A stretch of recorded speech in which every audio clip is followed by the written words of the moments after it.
Ayan guys, magluto ako ngayon ng lumpia. Dahil nakagawa kami nito ng August 9. So marami kaming stock. Magprito tayo ng lumpiang Shanghai. Yan, gawa to ni ate. Ako lang yung nagbalot. Masiram. Yan. Ganyan yung gusto ko na lumpia. Yung hindi siya maalat at hindi siya matamis. Yung gulay ko dito na nakita, yung nilagay namin, carrot lang. Ayan. Carrots. Masarap to guys kasi bite size lang. Dalawang kagat. Ubus na. Tapos dito, baliktarin lang natin to.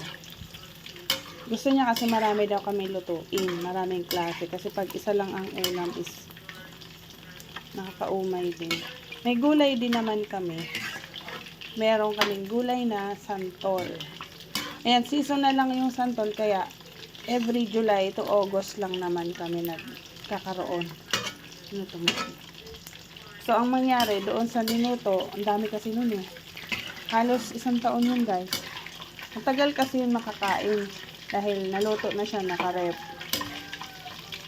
Lalagay ko yun sa freezer kapag maluwag na yung ating freezer. Sa ngayon kasi marami pang frozen dyan na meat.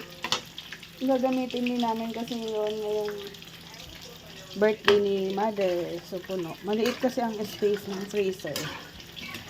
Ayan guys, ang kagandahan kapag deep fry ay hahalo-haluin mo lang ang iyong piniprito. Hindi mo na siya kailangan na balibalik ta rin.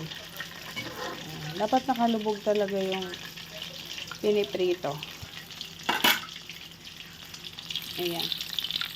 So, guys, yan lang muna. Salamat pala sa mga nag-subscribe sa aking YouTube channel, nanonood ng mga videos at shorts. Lalong-lalo na yung, guys, yung live stream natin.